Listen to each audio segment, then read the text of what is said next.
All right. This should be working. We should have this going. Sweet. Okay, pop out chat. Boom. Got it. All right. Don't have a ton of time today. I need to get set up for the Hono video. Let's do this. Hope everyone's doing okay. Oh, I gotta do the tweet too. Okay.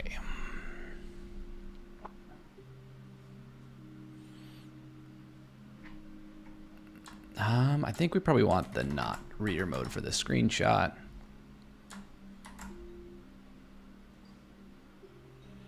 Let's do this. Oh yeah, we've got a new, the camera setup's a little different right now, but don't worry about the live one because it's going to be different on video.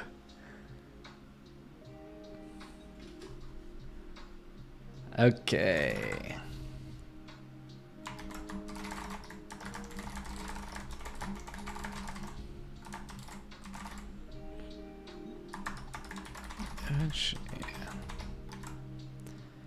All right. Good to be back on Twitch. I haven't been able to do this in a while. We gotta find my tweet. Obviously, that's a good one. So this was a banger. Where is the rest of them?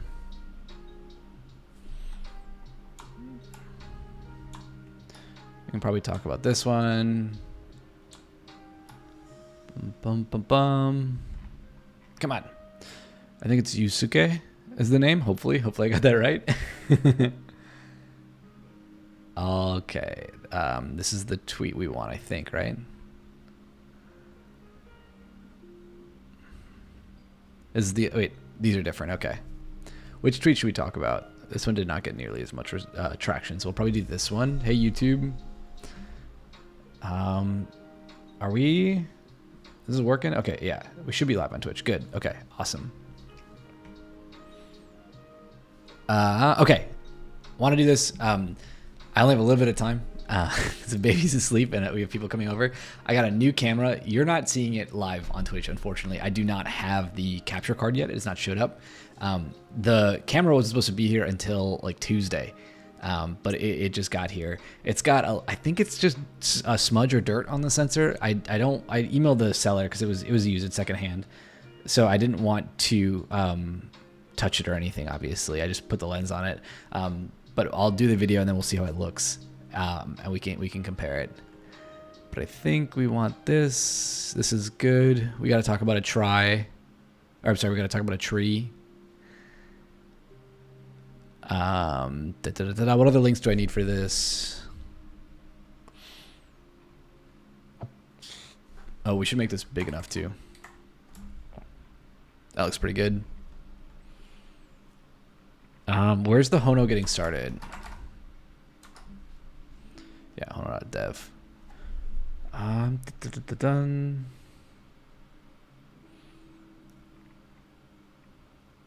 They had a guide for Lambda. I want to make sure I have that pulled up to talk about it because it's just really impressive. AWS Lambda. Okay. Bum. Hey George, good to see you. Welcome back. Thanks for dropping by. I don't have a ton of time today. I'm going to try and do this in an hour or less. I actually, it'll probably be less than that because I don't know if the baby's asleep yet or awake yet. But I want to talk about Hono because they just did this sweet blog post about it. They just did this really cool blog post about how awesome it is from Yusuke.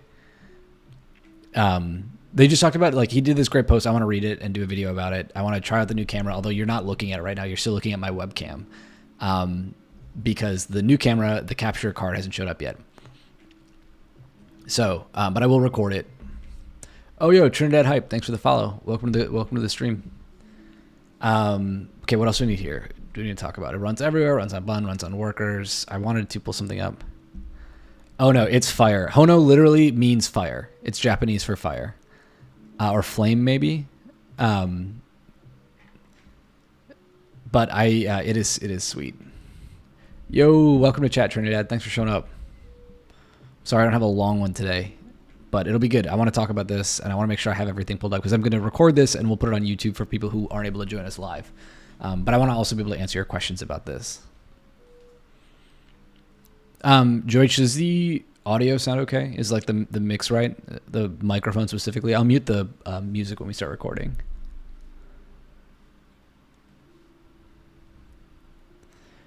Streaming API, that's super cool. Okay, no music at all. We can bring it up a little louder. I don't want it to jump into the background. There we go. That should be better. Just while we get ready here.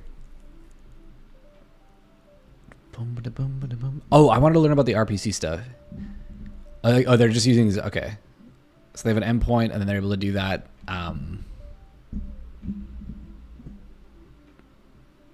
So the Zod validator is like the two-way, like TRPC, like two-way data binding between your front and your back end for like API contract, which is sweet.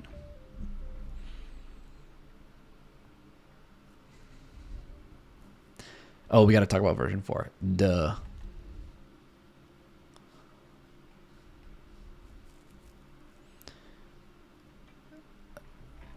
We should flip this to dark mode. Where is dark mode? Appearance. Dark default. There we go. Music is good. Okay, thanks. Oopsies. Why isn't scrolling working anymore? There we go. Okay.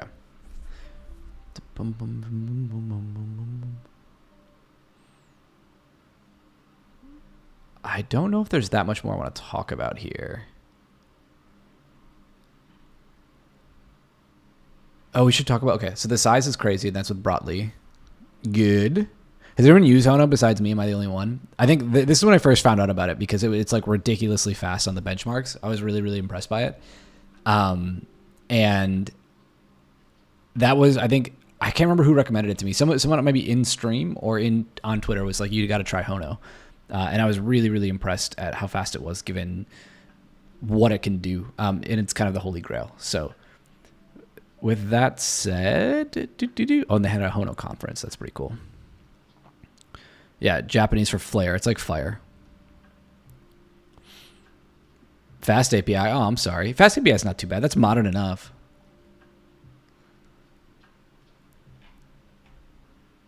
Okay.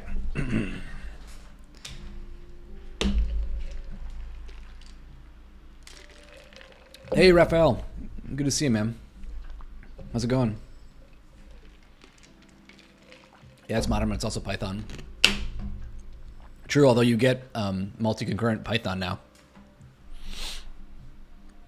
Okay, what do I want to talk about? We got to talk about the tree.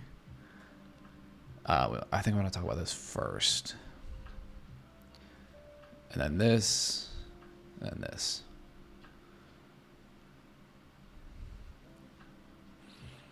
Oh, good luck. Good luck on your talk. I hope it goes great. I'll be there. I think I'm signed up for it. I'll have to double check.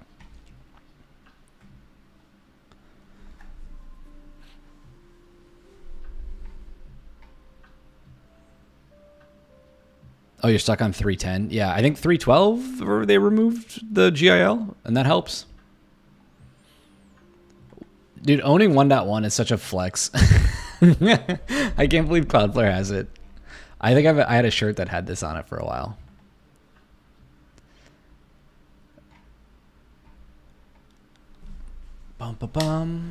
What else do I need? Okay, camera's on. It's only going to be 1080p though, because I don't have an SSD yet either. So it's not going to be a 4K video yet, unfortunately. I also need a new display and some other stuff.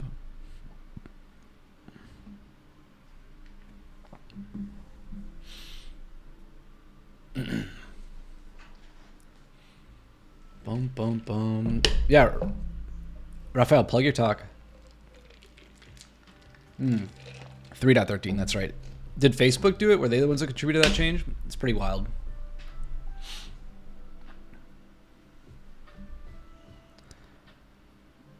Oh, back to back on the keynote. Yeah, Power Tools. That's right. That's probably why I think I booked it, but then it's like, yeah, that's tough. Where are you? Hopefully you're not too far down this trip. Boom, boom, boom, boom. What else do we have to talk about? Hono. Oh, we should probably be on their like GitHub too. Boom, boom, boom. They have good benchmarks too.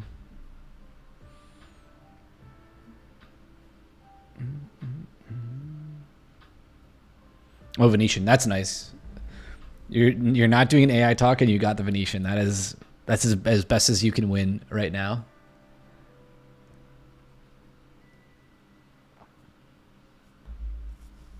I didn't know it ran Lambda at Edge. That's crazy.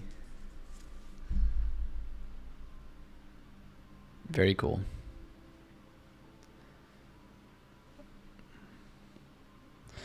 All right, we got to do this video. Otherwise, I'm going to have to help with the baby really soon. So let's get this going. Camera's ready. Got to go over to the recording.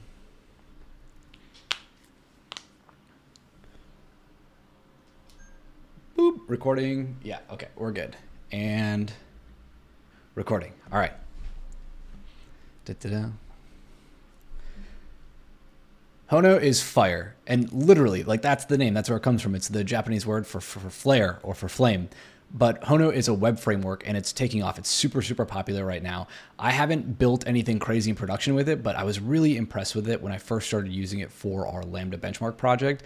But I want to talk about it because they just published a blog post. The author, Yusuke, just published a blog post about the story of creating this web framework, how it came to be, and it also has a bunch of really interesting engineering in it that we should get into. So let's take a look. All right, the story of the web framework Hono from the creator of Hono.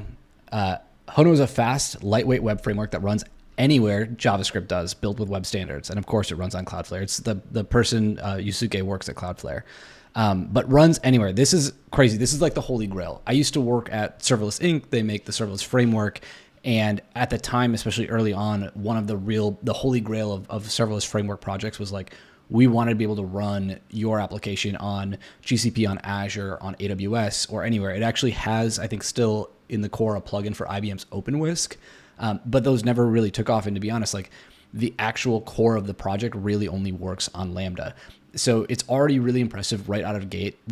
It's already really impressive right out of the gate that Hono can actually get deployed on Cloudflare. It can get deployed on Vercel. It can go and run on Lambda. It runs Lambda at Edge. It does a ton of different stuff right out of the box, which is crazy. And it's like the passion project of like one guy. So it was 3 years ago, December 2021. At that time, I wanted to create applications for workers, but the code became verbose without using any framework, and I couldn't find a framework that suited my needs. Classic case right here, right? Like nothing really works for me. There's some things circling around this, but nothing works perfectly. So ID router was nice, but too simple. Worktop and Sunder did the same thing I wanted to do, but their APIs weren't quite to my liking. This is classic, and it's a good sign. It's a good sign because I think sometimes early on in their career, like open source developers will rewrite things just to be like a little bit different. But I do like it because I think it's good for, especially an open source developer, to have a strong opinion about a design of an API. And when they don't quite like it, it's like, well, I'm going to make my own. So I think it was also interesting creating a router, a program that determines which action is executed based on HTTP method and the URL route of the request. I made a tree tree structure because it's fast. So I started building a web framework with a tree based router. Another classic hallmark of a kind of, independent hacker, right? Like I'm working on this thing. I don't quite like this API and the project is interesting. Thanks for the follow, Zox. Welcome to the stream. So I'm working on this thing. I don't quite like the API. I want to build it myself. And at the same time, I want to learn about this data structure, a tree. And I want to, build this thing on my own. And then this beautiful project Hono came out of it. If you haven't used a tree, the easiest way to describe it is it's just like really, really good at prefix matching. So we don't have to go into it. You get, linear lookups, OVN lookups, but effectively the first letter and then the second letter of each combination of words are pushed out on nodes of the tree. So it's like the root node is empty, the first letter T or A or I. So it's like IN in, right? TED10, you can kind of see how you traverse this graph to get down here. And you can see exactly how that applies to a URL, right? Because you match like HTTP or HTTPS, // and then you have your domain. And then from there, you kind of keep parsing through the route. And as you parse a route, you'll get a smaller and smaller list of actions you can take until you get to like, the get or the put or like a resource or that sort of thing. So you can see how that could match really, really nicely with like the native kind of expression of the problem of parsing a URL, which is a hard thing to get right. So very cool. Yusuke wanted to build a fast router, and that's where this started. When trying to create my applications, I ended up creating my framework for them. A classic example of yak shaving. It is, and I like that there's like enough self-awareness here from Yusuke to talk about that. But it's also where a lot of really good ideas come from. However, Hono is used by so many developers, including Cloudflare, which uses Hono in core projects. I know that they're using it now for Baseline, the observability company, friends of mine that were acquired by Cloudflare. And I wonder if they'll talk about it. So this journey into the depths of yak shaving was ultimately meaningful. It was meaningful even without the framework. The learning process was probably pretty awesome. Write once, run anywhere. Let's get to the most impressive part of the project. Hono truly runs anywhere, not just on workers. I'll discuss why later in the post, but Hono also runs on Dino, on Bun, and Node. This is because Hono does not depend on external libraries, but uses only the Web Standards API, and each runtime supports web standards. It's a delight for developers to know that the code can run across different runtimes. For instance, the following index will run on workers, Dino, and Bun. Now, obviously, this is quite simple.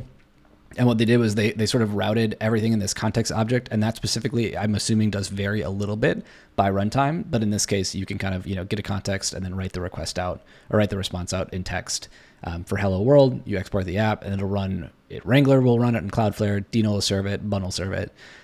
It's only a Hello World example, but more complex applications with middleware and helpers are discussed below can be run on workers and other runtimes. As proof of this, almost all of our test code for Hono can run in the same way on these runtimes. This is a genuine write once, run anywhere experience. It's not impossible to do this, and it was never impossible for anybody in another project to make this work. It takes a lot of discipline, and I'm really impressed every time I read the Hono source code. You can see it. For example, in the repo, what we're looking at now, they've got the separations kind of divided by they've got the project sort of divided into various separations of concerns. And then what they do is they've got this adapter directory where they kind of are able to make that request or response work for any runtime, be it Pages, Workers, Dino, Lambda at Edge, Netlify, even for Cell and Lambda. There's a non-negligible amount of work here, but you can see what they're doing, right? They've got a handler. This is what adheres to like the API gateway, V2 or V1 API. So they have to like convert it back to that format and convert it from that format back to a request. So they've got these kind of ports and adapter excuse me. They have this kind of ports and adapter setup for Lambda and for every other project. So it's really, really easy for them to take their core of their project and build it elsewhere. It is difficult. It's easy to read this and think, oh, I could totally do this, no problem. It's actually a lot more difficult in practice because it's very easy to take a shortcut in a domain model and say, okay, I'm just going to do this one conditional somewhere instead of actually like make this adapter thing. But they're even doing some of the hard parts like streamify response. So they have to expect an error here because it's not in the standard API. I actually wrote a library that does this because I was so frustrated about this. I mean, they're completely right. This doesn't exist. This streamify response for Lambda doesn't exist anywhere. So you have to load it from the global scope. So I wrote this library that actually helps fix that by creating a local version of this module that then just goes away when you deploy it to Lambda. But I digress. The most important part is they understand all these nuances of all these different runtimes, and it's built into this project, and that way you don't have to think about it. And I think that is really, really impressive, and I'm stoked about that. Okay, so who's using Hono? Hono is used by many developers and companies. For example, Unkey deploys their application with Hono's open API feature to Cloudflare workers. Some other people who's saying who is using Hono in production: Cloudflare, Nodecraft, OpenStatus. I haven't really heard of the rest of these. There are also many more companies not listed, and major web services such as Prisma, Resend, Vercel, Upstash use Hono in their examples. That's a good thing, right? Like Hono is considered mature enough that they're putting that in their docs. I think that's great. Super cool. Of course, at Cloudflare, we also use Hono. D1 uses Hono. I didn't know that for internal web API running on workers.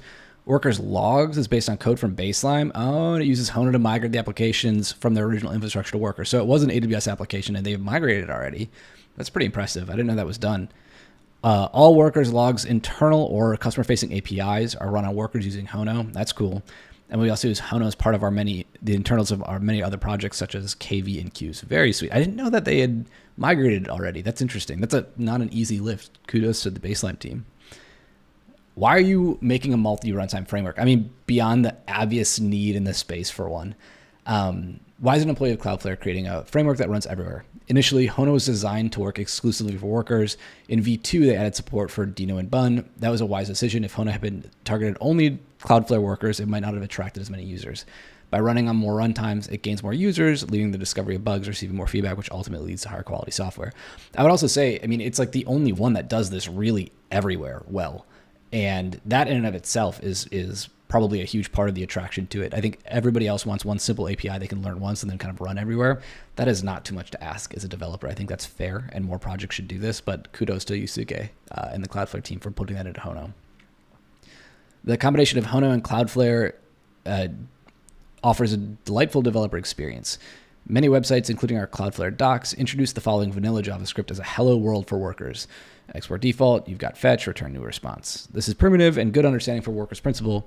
However, if you want to create an endpoint that, quote, returns a JSON response for GET requests that come into /books, you need to write something like this. Okay, so now you need the request router. And this is what they're getting at. This is the value that Hono is going to bring. But if you use Hono, you can just match that route /books. And that's where that tree is, right? That's what that tree is doing. It is going down the URL, doing a match, and then ripping it into this function. So if you want to handle GET requests like authors Yusuke and get Yusuke from the path, Yusuke is a variable, and now you can add something more complicated. Parsing it out, I think a lot of us have done this at some point. This sucks, and it gets really bad really quickly. And I think that's when everyone starts reaching for a router like Express or something. If you use Hono, you don't need if statements, just add the endpoint definition to your app. You also just don't need to write the regular expression to get Yusuke, just grab it. That is so nice. So you parameterize the name. This is a parameterized route.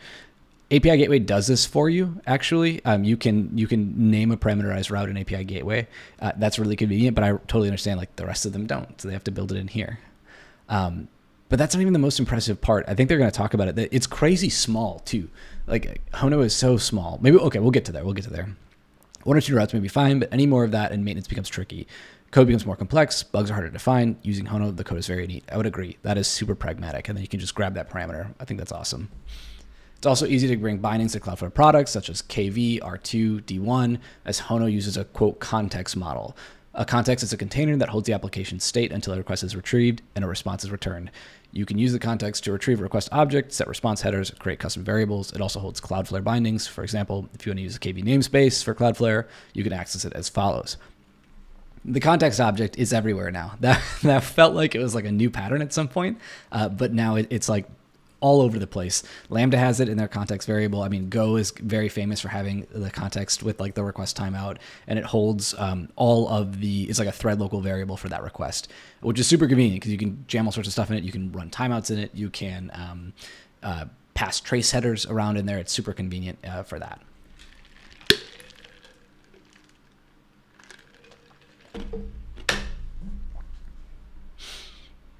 Hono lets you write code in a simple and intuitive way, but that doesn't mean there are limitations. You can do everything possible with Cloudflare Workers using Hono.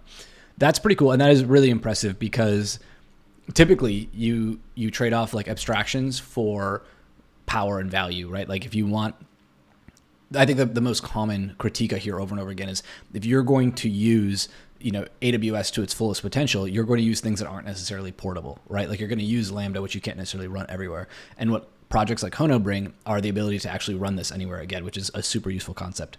This is also the super impressive part. There's no dependencies. There's no other dependency on this. It's a 12 kilobyte project, which is nuts. I mean, I know how big all of your cold starts are. I see them. And people DM me all the time and ask me why it's so slow. Y'all are shipping megabytes of JavaScript frameworks to your Lambda functions. And at the same time, Hono is ready.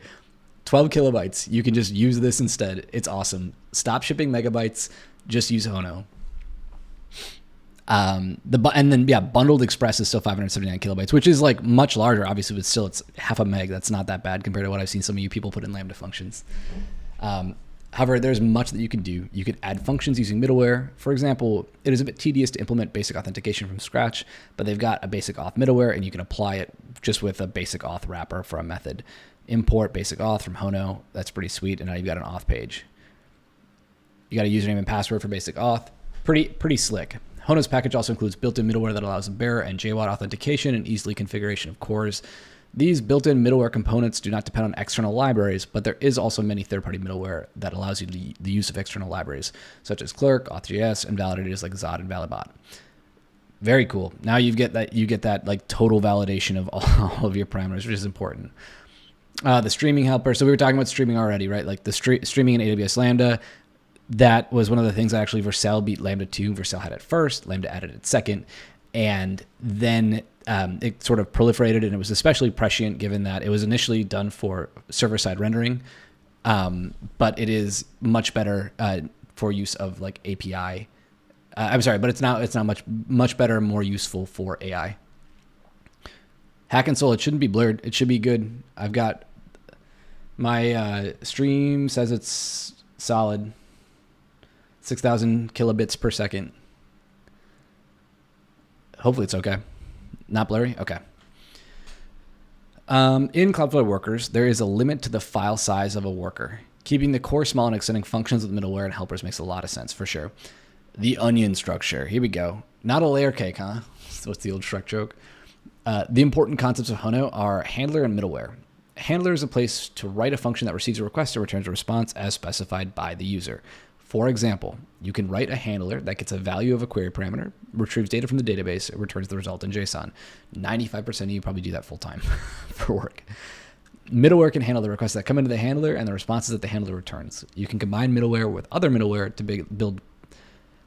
You can combine middleware with other middleware to build more large and complex applications. It's structured like an onion. So you've got the request, middleware A, B, C, then the response C, B, A, another response. So you have this request, your middleware wraps A, B, and C, the handler returns the response, and then eventually that is written out to the client. Hey, Nick, hey, Hack and Soul. You didn't miss too much. I'm just recording this video. I got a new camera cooking for the video. You're looking at my old webcam, though. I don't have the new one set up for streaming yet. But I don't know how much time I have left before it's baby time. So so we're talking about Hono. We're reading through their blog posts. In a remarkably simple way, you can create middleware. For example, a custom logger that logs the request can be written as follows. So if you've written Express, you've seen this, right? You've got the context or the request object, then you've got the next method. So you just do whatever you need to do to the request, and then you await next. This is also super common for auth, right? Where you'll have to you have an async method that you can call that's going to go out and make a request to resolve a token or a JWT or something, and then you await next, which is like the next item of middleware. That could be your actual handler. It could be a couple of different things. You can also write middleware to handle things like 404s. You want to just wrap everything with like a 404 handler where if nothing else hits, that one hits. Pretty common. You got color checker for color correction? No, I've got a couple of LUTs that I downloaded that I'm trying out. I'm actually just balancing it myself. So we'll see. Okay. It would be interesting to combine this with HTML rewrite. If an endpoint returns HTML, the middleware can modify the tags and be written as followed. So you can, on the way in or out, you can rewrite stuff. That's pretty useful. Okay, this is maybe the more interesting part. RPC is like magic. Hono has a strong type system. One feature that uses this is RPC. With remote procedure calls, you can express server-side API specification as TypeScript types. When these types are loaded as generics in a client, the paths, arguments, and return types of each API endpoint are inferred. It's like magic. TRPC does this. I think there's a couple of different projects that do that now, where you can effectively export a type from your backend and then you immediately import it to your front end, so you get a perfect one-to-one locking. I would say that even in the case where you have like a monolithic application, there's never a way you can perfectly deploy that without a breaking change, right? Because it's very, very difficult to fully synchronize, especially like a multi-AZ or a multi-node setup, to fully synchronize a deployment at once. It's almost impossible. So while this is great, you really have to be thinking about being incremental and having not breaking. You have to really think about incremental changes and not introducing breaking changes to your schema, because if you do that in a production environment, you'll have an outage where for a brief period of time during the deployment, the front end doesn't speak the right language of the back end or vice versa. running into types being slow with Hono. It's slow on with types in production. No, because there's no types in production. This is TypeScript. There's no types in production. I can understand how it would be slow locally though, but a lot of that's probably like TSC. Oh yeah, Hack and Sold. Yasuke works at Cloudflare. Yeah. I used Firefox Reader on the blog. That's how I'm doing this.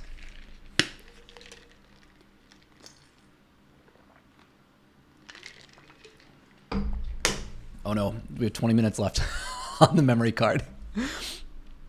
Okay. You can create a handler that receives this object, a JSON object. You can create a handler that receives this object in JSON format via post request to path/post. Using Zod Validator, you can check the schema so you can get it back and forth. You know that it's going to be valid. That's pretty sweet. All right, there are a few more things here. Testing, JSX, and they did announce some new things in V4, which is static side generation, client components, and file-based routing. These are pretty neat. I'm a fan of these changes, although I would say I'm not really making a ton of full stack applications these days.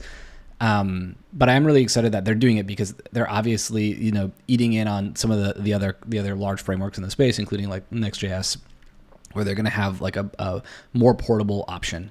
And they also had a conference. Very cool. I explained this at the beginning of the talk, but the name is Hono from the Japanese word that means flare, or similar to the word that means flare. So Hono now runs on different runtimes, but originally it was for Cloudflare applications, and it's an honor that Cloudflare has remained in the name. Just try it. Definitely just try it. Go to the website, go to hono.dev, try it out. I'm really impressed with this. It is very cool. Let's talk about what else I'm really impressed with here. So I have been benchmarking frameworks and Lambda functions for a while. This was back in May, but one thing that continually stood out to me was that Hono was routinely the fastest cold starting option, even though it was arguably like more flexible and more powerful than some of the other projects, including things like serverless HTTP or serverless Express or Vercels functions. This is really impressive. Obviously, everybody here is putting a lot of work into making their project as low latency as possible, but I think Hono being so tiny at 12 kilobytes is just like impossible to beat without other people really giving up like their specific niche. So it's really impressive. You can see the blue line in this photo, which is a little small, is actually the base AWS Lambda function. So it's not running any code. And that orange line is Hono. So it's very, very, very close. It's almost impossible to beat Hono in a shootout. Really, really impressed here. And other folks like Dax also talking about Hono is pretty impressive. We're talking here about mono functions. I talked about mono functions a long time ago. I'm a big fan of mono functions. I think it should be a great default choice. Create one API in one Lambda function. If you really need to split this out, you totally can. I have a whole blog post about this. And then, yeah, I think the coolest thing, one other cool thing about Hono is all of these are documented really, really well. So it's super simple to set up a hello world using any application you want. I'd use the CDK. And it is truly just a few lines of code. It does really deliver. It's really an impressive piece of software. So great job, Yusuke. In closing, great job, Yusuke. I'm really proud of, no, I shouldn't say proud. In closing, great job, Yusuke and the Cloudflare team. Hono is a really impressive piece of technology. I'm glad I've been able to try it out. I'm impressed with its performance. I'm impressed with what it can do on workers and outside of workers. And I think we need more projects like this that are dedicated to being able to write the code once and run it anywhere. If you like Hono, let me know in the comments. Please like this video and subscribe, and keep in tune for more videos. Take care. Peace. All right. I think it is on the card. That worked. We did it. We did it, team. We'll bring the music back up. We'll see how this clip goes.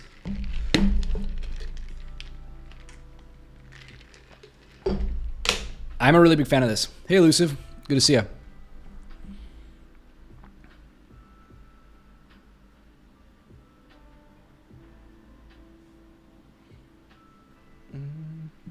Yeah. I should actually probably like build something with this. George, no, I checked 3 times that I was recording. I try to record, like leave it roll early, and then that can be hard because then you don't remember if you'd hit it or not, or you may hit it again. But yeah, this is sick. There are a few other things I'm working on. I've got a larger blog post coming called The Next 10 Years of AWS Cloud, or like The Next 10 Years of the Cloud. I think there's a lot of consternation in the space right now about what's next or what's happening, because there's a lot of, obviously, DHH, big push to, can we host something on site? Can we go back to on-prem? And at the same time, there's competitors and competitor clouds that are springing up that are getting cheaper and having more capabilities. And some of the larger clouds are tending to look a little smaller. Hey, Freedom, do we need cloud in 10 years? I think we still do, right? Like, I think it's still going to exist. It'll be hard to turn a company that's got, tens of billions of run rate off. I just don't think that's going to be realistic. AWS should narrow focus, too bloated. I think that's true. I think they're doing that, right? They're finally, like, for better or worse, they're canceling stuff. So everyone's going to host their own outpost from home. That's right. It's always difficult moving off the cloud. Even if you're full on Kubernetes, you're full on, containers, and you only use MySQL, and, you kind of keep that. It's like you run one thing and that's it. I think it's still super, super hard to move off the cloud. It's hard to move anywhere. It's a lot of work. It's not free. It's not zero. Yeah, George, I think more and more. Well, okay, so here's one of my hot takes. I think you're going to actually see a lot of price convergence on-prem versus like cloud, because, Snaylaker, thanks for the follow. I think when you factor in like the actual cost of paying someone to maintain it, it probably will get even more comparable. So if you already have like a server rack and you already have that equipment in your building, like you're a large company, you have that stuff, that's one thing. But for new companies starting out, the cloud has just never been a better deal. So yeah, exactly. I think banks will, and they always have something on-prem. They have to, right? They have on-prem record keeping rules. They have a ton of different stuff that are going to require them to treat things a little bit differently than like a startup. But here's one hot take from my upcoming blog post called "The Next 10 Years of Cloud." I think that cloud egress fees are going to eventually trend to zero. So AWS has like a really big tax. We talked about this, right? Where is screaming in the cloud AZ cost? Oh no, I don't want to leak Corey's thing. Oh no, it's not this. It's duckbill group. Where's the image? Nope, don't want that. Yeah, exactly like stable loads that don't have any differences. Did they do a graphic for this? I had the graphic. Chat wants to see a graphic. They don't want to see. Yeah, here we go. Somebody asked me why Firefox. That's a good question. I don't know. I've used it for so long. So yeah, you can just hit this button and then you get this. This is nice. So I think that eventually this will go to zero. That's my actual hot take. I think that these costs are gonna trend towards zero, because first off, we've already seen AWS drop egress fees for migrations. If you're leaving AWS, it's already free, for you to transfer your data to another cloud. Competitors like Cloudflare and Oracle don't have any egress at all, so it's just becoming like a way they can differentiate and be competitive. It's tons of revenue for AWS that they'd have to give up, but the fact is these are fiber lines that they own and they've already written off as a depreciating asset years ago. They're already paid for. So it'll be difficult to keep justifying this, especially, and this is the third prong of the argument, I think the government antitrust is happening. Yeah, Nick says, I mean, it's happening in the EU obviously, but that is starting to happen in the US, especially if if the administration generally stays the same in the next election. I think you're going to see other like large companies like Amazon start to rethink some of these types of pricing, or how their cloud is priced to be more like the rest of the clouds. Yeah, and I can drop it here. This is a great graphic. This is all, it obviously is all different depending on the cloud or depending on the service. But some services like S3, Dynamo, EFS, they're all replicated for you. EFS actually offers a single zone for half the price. But the rest of these are replicated for you by default. So yeah, I'm gonna let everyone look at this for just a second. I'm gonna go check on the baby. Yeah, exactly. Lines are the cost, and I think it's per terabyte or per gigabyte. Outbound traffic per transmission. One second.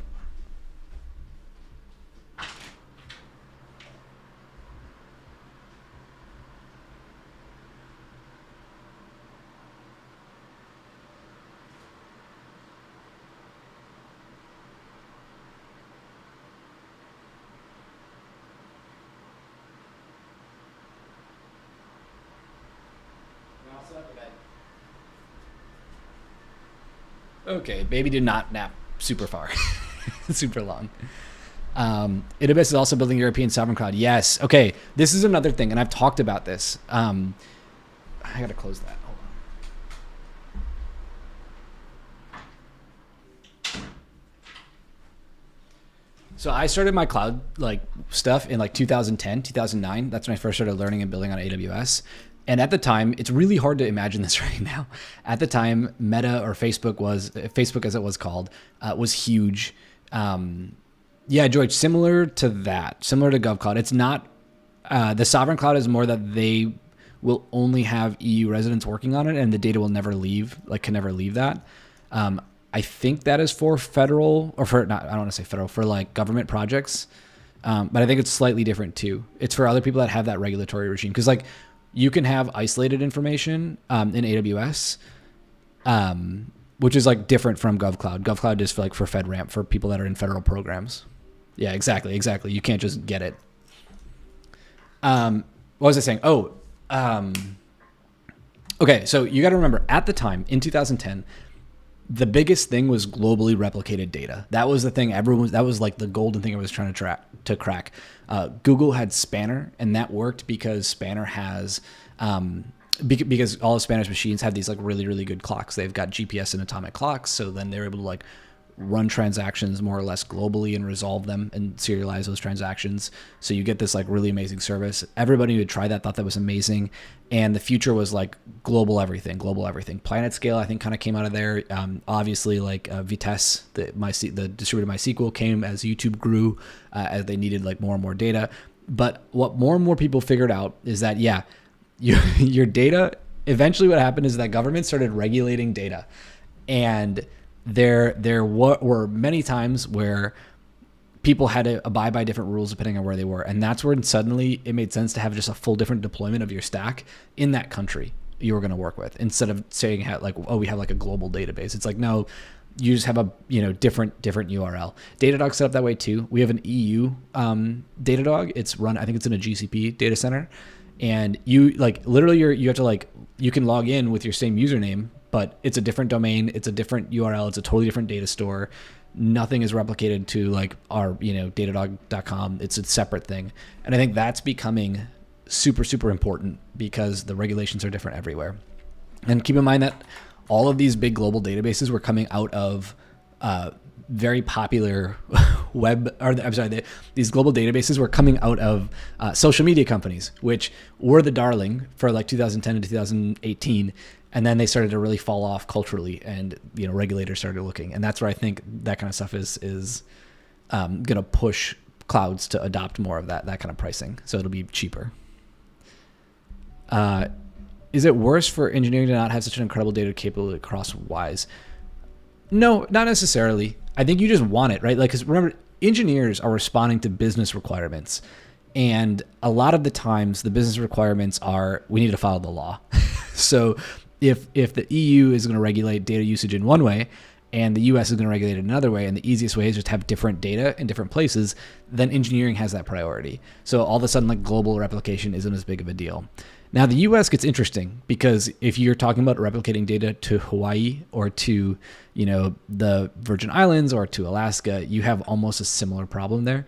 Or if you're selling into, China, where it's huge country, you still have like a lot of geographical distance, but still. George, I feel like if you have something EU-wide, it's still a large enough area to be considered safe from failure. I'm not sure what you mean by that, like a distributed system? So yeah, anyway, my hot take for one of my 10 points of my hot take of the next 10 years of clouds is these costs are going to get driven to zero, either by competitors or by regulators, or by virtue of the fact that customer demand is going to be like for individual regions and not like massive, global replication. Yeah, distributed data only, exactly. It's like only need to be used or accessed inside the EU. And I also think the costs are going to get cheaper, right? Like costs are going to have to pencil out a little bit better. One cool thing that's happening is that these services, like we were talking about Hono, like it's getting easier and easier to build services that are more compatible while still using serverless technology or some of the more cutting edge technology compared to just like a container or a EC2 instance. And that is super useful. Des Rocks, thanks for the follow. Welcome to the stream. So this is great. Like, I love seeing developers build up projects like this because it makes it easier for me to do my job and me to get folks to adopt some of these technologies and try it out. Hey, Arvin, good to see you. I'm doing well. Thanks for the dropping by. Yeah, Cloudflare is not quite Node. I think I'm okay with that for the most part. Hey, Red Viking, thanks for the follow. Welcome. Nick's the top 3 things AWS should implement. I mean, they need a better relational database, like by far. I think number one obvious thing I've been hammering on them forever is RDS and MySQL are fine, but they suck with like Lambda and they suck with everything else. So I don't want to have to run PG Bouncer just to run, a relational data store with my Lambda function. So they need something. Multi-concurrency. Hey, Sinner, welcome back. We talked about multi-concurrency a lot. That needs to get fixed. I'd really want them to do that. And I know that's tantamount to a price cut, and I'm asking them to like put pressure on their margins. What I want to see happen is these 3 things kind of in order. I want their VPs to acknowledge that pricing, regulatory pressure, and competitive pressure means they're going to have to make some compromises on their profit margins.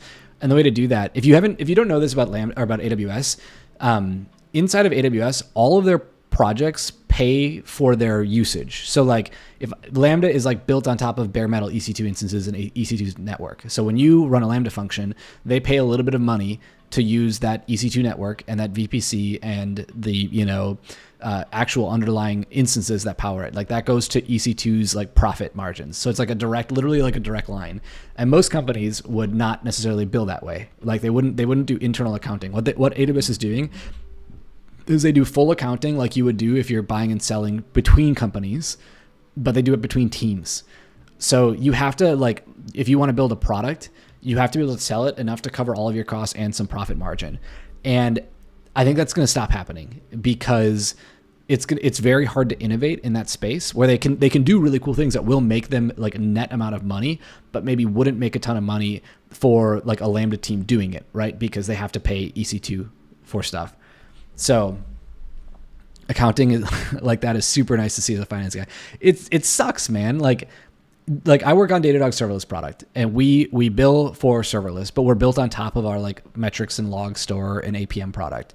And we cover our costs, but like we don't get billed at like retail rate for it, right? We can cover like the actual cost of the cores underneath it. South Pole Steve, good to see ya. Welcome back. Steve, what I need is access to the containers product. That's what I want to see the most. Steve, we need timestamps. I need nodes timestamps. That's a big one. Heard. I emailed so many people about that, and I want access to your workers tracing. I don't want to write a workers tracer. I want to just be able to make sure that 95% of our customers are mutual and they're doing the same thing, right? They're running a worker that rewrites a header or resolves auth, and then they forward it to a request in like a Kubernetes cluster where we're sitting. So I just want to make sure that all works. So I've been DMing Boris about it, but I really want access to workers tracing, and I want access to containers because I want to play with it. 'Cause I'm going on paternity leave in a week, and I want to build some cool stuff on Cloudflare. No, I know they're working on it. I want preview access. I'll sign an NDA. You need like a Cloudflare hero program, and then I want to try it out. Sorry, I saw my levels just peaked. You have to try, Arvin. You got to try Hono. It is sick. We just recorded like a 25-minute video about it. I cannot believe how fast Yusuke made Hono work for what it is. Like for how full featured of a router and a framework that is in 12 kilobytes to also cold start and run in 400 milliseconds on Lambda is really, really impressive. I have not benchmarked it on Cloudflare. I didn't really want to add Cloudflare here because they're very different. This was when I was actually benchmarking Vercel and other web projects inside of Lambda. Very cool. Yeah, exactly, Sinner. Cloudflare champ. Yeah, Steve, you got some ideas here. Cloudflare champs? Not bad. Not bad. The docs are so good. And like I said, this is really impressive dedication, right? You build a cross-platform framework that runs anywhere, and you keep everything specific to pages or workers or bun or lambda in these adapter directories, and it all still works. I mean, very impressive bit of kit. Really, really happy with this. I want to do more stuff. I'll do probably an AI streaming one with Hono coming up. That's going to be fun. I want to test Lambda streaming versus Vercel streaming, and I'll probably use Hono for that. But what an incredible product. Like what an incredible service, or a framework, I mean. And look,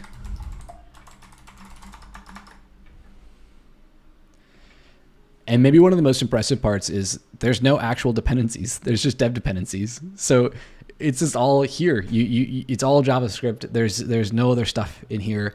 As a result, it's super, super light, 12 kilobytes compressed. I mean, good on them. Yeah, Joich, there's nothing. There's no dependencies here. They wrote the parser. He wrote his own tree to parse URLs. Yeah, it's nothing. It's just dev dependencies. So it's just pure JavaScript in your code base. I hit the record button for that. I realized I didn't remember, but I'm not recording the camera, so I'll have to, I don't know, do like a full screen pop in or something. But this is crazy. There's no no barrel exports here, no crazy dependencies getting loaded, no external dependencies at all. Really, really cool. Yeah, the type-safe RPC is cherry on top. David, good to see you, man. I'm sorry you're no longer with AWS. I see on every cool project I see from AWS, I see your face on it. So I'm bummed. I've not tried it. It should be crazy fast. It should be crazy, crazy fast. That would be fun. Maybe that's something I can do coming up.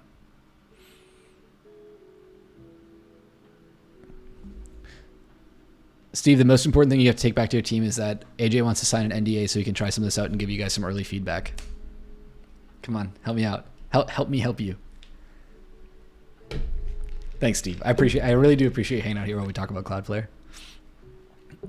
David, I'm excited to see what you do next, man. It's gonna be, no matter what it is, it's gonna be impressive. I know it.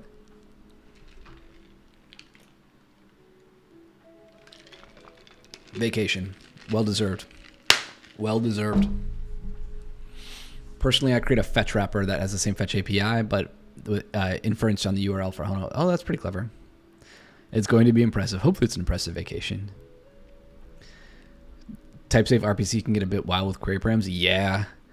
Did everyone see that Swix was asking how much he should encode audio in base64? And I was like, man, you know that's going to like 30%, minimum 30% increase everything you do. You don't really want to pass binary data as base64 unless you really have to.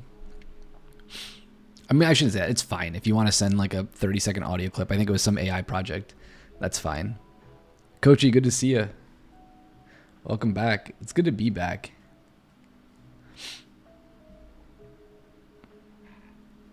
Yeah. I should have done this in the main chat, but like the whole... One of the most impressive... Actually, here, we'll turn the camera back on. We'll record a clip. Boom, boom, boom. Okay. All right. Well, now we're recording. We're recording. We got to turn the music off too. I want to make sure I get this into the video. Boom, boom, boom. Perhaps one of the single most impressive design bits about Hono as a framework is that it is a JavaScript project that has zero dependencies. Zero, none. They just have dev dependencies. They only have dev dependencies for types, builds, prettier, that kind of thing. There's actually no runtime dependencies in Hono. That's one of the reasons it's so teeny. That's one of the reasons it's so fast. Yasuke was able to build the Yasuke was able to build the tree URL parser and everything else in plain vanilla JavaScript and give it to you with as little overhead as possible. I think that's really, really impressive. Okay. There, we got that clip. I want to make sure that gets in. No actual dependencies. Very cool. I always say try tree. Yeah, it's tree. I mean, it's a tree. It's a parsing tree. That's what it does. So I just couldn't believe how impressive this was. This was so crazy. And that was my first experience. Very cool. All right, I'm expecting guests very soon, so I gotta run. We gotta find somebody to raid. Tree. David, enjoy your vacation. Take some time off, man. And absolutely best of luck on what's next. And then Steve, South Pole Steve, you get in those DMs. Jump in here. I'm not gonna open it right now because there's other folks in here, but jump in here. Send me a note. I wanna chat. All right, let's find someone to raid.